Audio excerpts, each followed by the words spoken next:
¿Qué tal, mis amigos? Bienvenidos a un nuevo video de la lección, el repaso de la lección.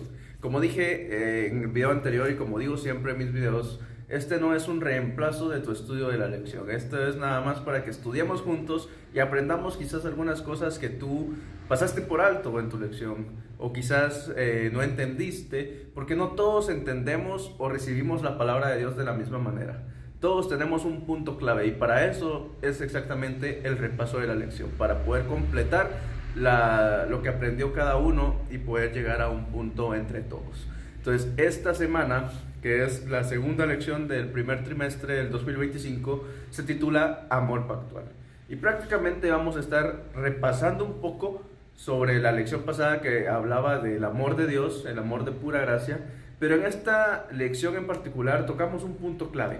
Y para eso vamos a leer el versículo de inicio, el versículo para memorizar que encontramos en Juan 23, Juan 14, 23, que dice: respondió Jesús y le dijo: el que me ama, mi palabra guardará, y mi Padre lo amará, y vendremos a él y haremos morada con él.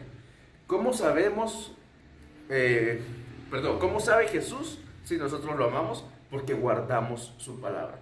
Si nosotros guardamos su palabra, estamos demostrándole a Jesús que lo amamos. ¿Y qué recibimos a cambio? El amor de Dios para nosotros, que habite en nosotros, que more en nosotros. Entonces, esto parece un tipo de condición. Si nosotros guardamos la palabra de Jesús, si nosotros amamos a Jesús, Él nos va a amar a nosotros también. Hay que dar algo para que Dios nos ame. Eso pareciera, pero no hay que malentender este versículo. Mira, Dios ama a toda la humanidad. Dios nos ama a todos. Y para eso recordamos lo que dice en Juan 3:16. De tal manera amó Dios al mundo. No dice de tal manera amó Dios a cierta persona, de tal manera amó Dios a las personas buenas, de tal manera amó Dios a cierta religión. No, dice de tal manera amó Dios al mundo. Pero luego el versículo termina. Vamos a decirle solo el final del versículo, donde dice: para que todo aquel que en Él crea no se pierda, mas tenga vida eterna. Entonces, Dios nos ama a todos por igual, pero solo aquel que cree realmente en el sacrificio de su Hijo amado, Cristo Jesús, es quien va a salvarse. O sea, el amor de Dios no nos va a salvar. Dios te ama a ti, Dios me ama a mí, pero si nosotros no recibimos ese amor, no nos sirve de nada que Dios nos ame. Bueno, entonces, en consecuencia de que como Dios ama a todos, como Dios ama al mundo, Dios quiere que todos seamos salvos. Pero ahí es donde entra, de que si fuera por la decisión de Dios, si fuera por solamente la decisión de Dios sin involucrarnos a nosotros, todos aceptaríamos el amor de Dios, porque sería algo impuesto, porque no nos preguntaría si queremos aceptar el amor de Dios, porque solo depende de Dios, no nos están preguntando nosotros. Pero por eso existe libre albedrío. Y por eso tenemos la opción nosotros de elegir amar a Dios. Y somos libres. Dios nos ama tanto que nos ha dado la libertad de poder elegirlo a Él o elegir perdernos. Pero ¿sabes qué es lo mejor de todo? Es que no importa que algunas personas rechacen el amor de Dios, no importa que rechacen el amor de Dios y no importa cuántas veces lo rechacen. Mira lo que dice en Jeremías 31:3. Dice: con amor eterno te he amado, por eso te prolongué mi misericordia. Y eso aplica para todos también, tanto para el que rechaza el amor de Dios, tanto para el que peca, para el que le falla a Dios, para el que se aleja de Dios. El amor de Dios siempre está ahí. Si tú quieres volver, Dios te va a amar y te va a perdonar. Siempre, no hay condición, Dios te ama. Ahora, teniendo esta pequeña introducción, vamos a empezar con la lección con el día lunes, que inicia con Deuteronomio 7, capítulo 7, versículos 6 al 9. Y dice: porque tú eres pueblo santo para Jehová, tu Dios. Jehová tu Dios te ha escogido para hacerle un pueblo especial, más que todos los pueblos que están sobre la tierra.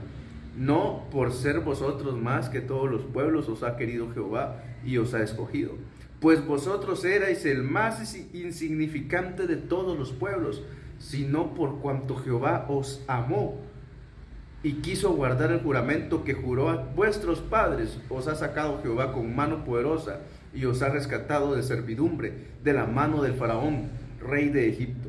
Conoce pues que Jehová tu Dios es Dios fiel, que guarda el pacto y la misericordia a los que le aman y guardan sus mandamientos hasta 1000 generaciones.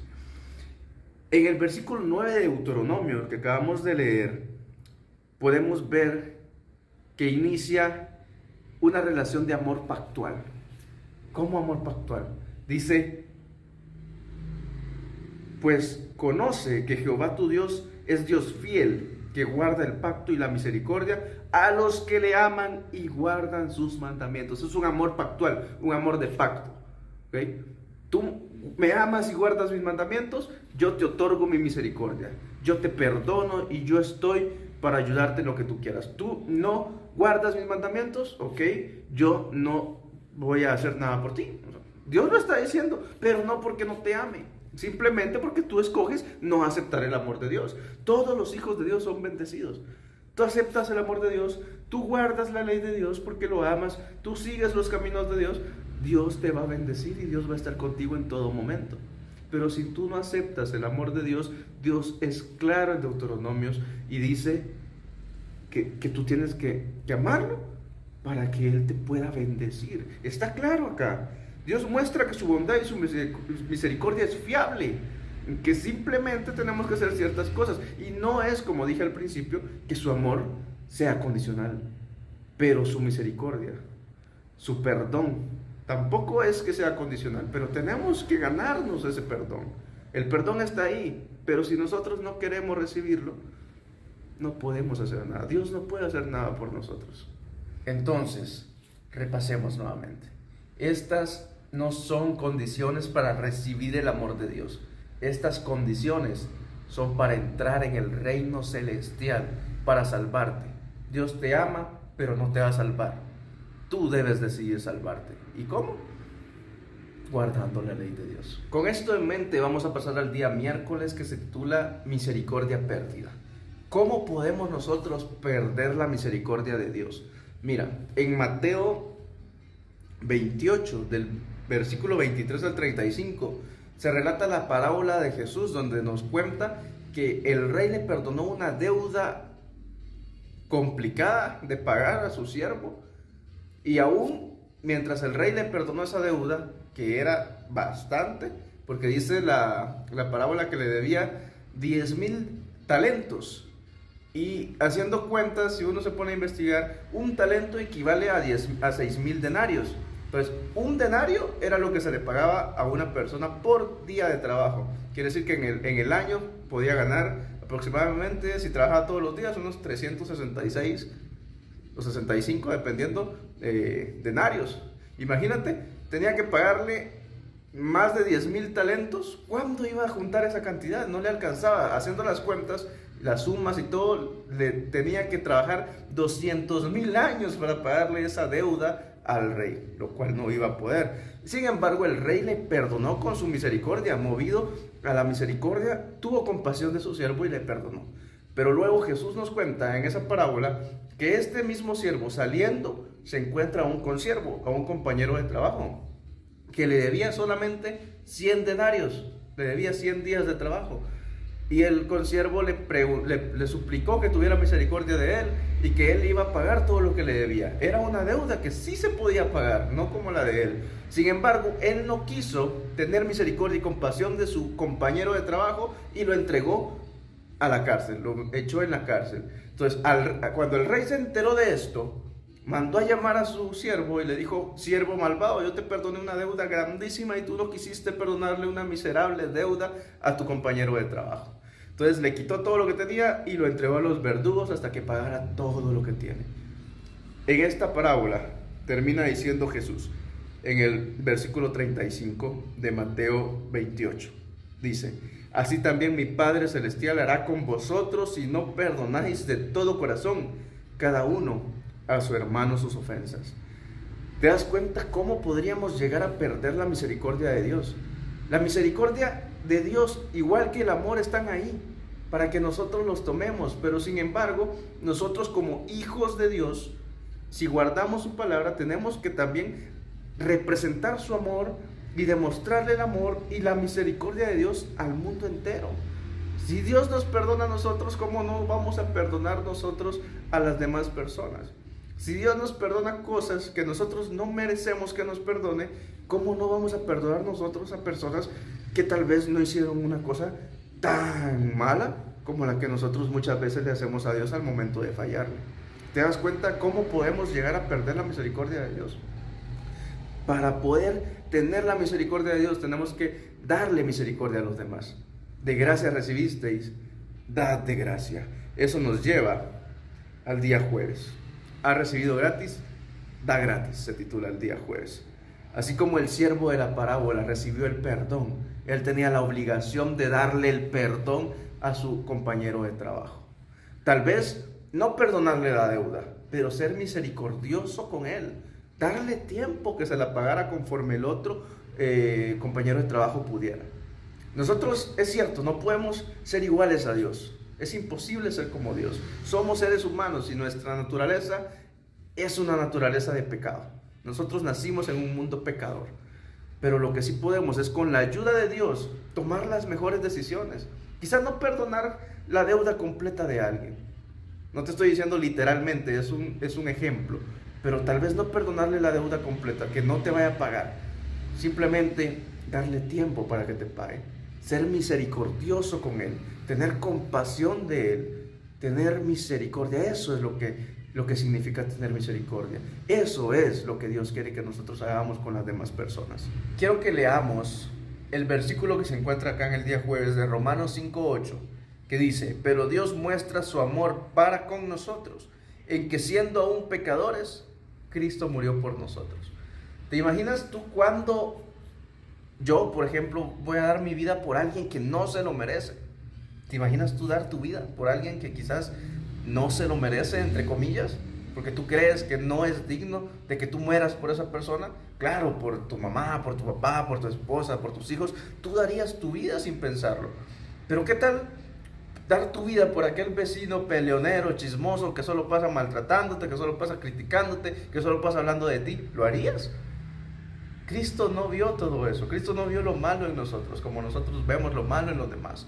Cristo vio lo que nosotros tenemos en el interior, lo que nosotros podemos llegar a hacer con la ayuda de Él. Cristo dio su vida sin que nosotros mereciéramos que Él diera su vida. Cristo pagó el precio de nuestros pecados y lo pagó con sangre. Entonces nosotros, lo mejor que podemos hacer para igualarnos a Jesús es darle el perdón a aquella persona que no se lo merece. No te estoy diciendo que le des tu vida, no te estoy diciendo que des un sacrificio mayor que simplemente tu perdón y tu misericordia a tu hermano, a tu prójimo, que quizás entre comillas tú piensas que no se lo merece. Pero Dios no quiere que haya amargura en nuestros corazones. Dios no quiere que nosotros tengamos odio, que tengamos conflictos con nadie. Dios quiere que nosotros seamos amor, tanto con Él como con los demás, que reflejemos el amor que Él nos da, la misericordia que Él nos da a todo el mundo, así como Él la tiene para todo el mundo. Nosotros, como hijos de Dios, deberíamos hacer lo mismo. Querido amigo, para ir terminando esto, quiero darte un pequeño consejo, un pequeño tip de cómo podemos llegar a reflejar el amor de Dios, nosotros siendo nosotros también pecadores. ¿Cómo podemos perdonar a otro pecador siendo nosotros pecadores? Mira, nosotros no podemos hacerlo por nosotros mismos. Nosotros dependemos de la ayuda de Dios, de la ayuda de Cristo, que Jesús more en nosotros. ¿Y cómo podemos hacer todo esto? Mira lo que dice acá. Debemos de presentarle a Dios nuestras necesidades, nuestras tristezas, nuestras alegrías y nuestros temores. Debemos de contarle a Dios todo lo que nos pasa. Y no porque Dios no lo sepa. Dios sabe todo.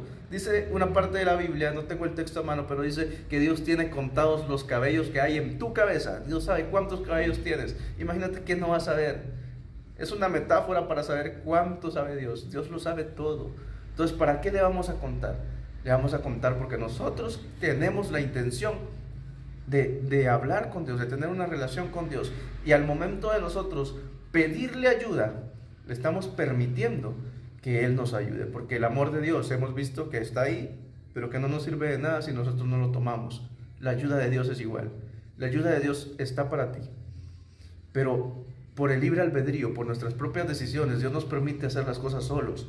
Y hasta que tú lo buscas, y hasta que tú le cuentas tu necesidad, y hasta que tú le pides que te ayude, con aquella humildad, Él te ayuda.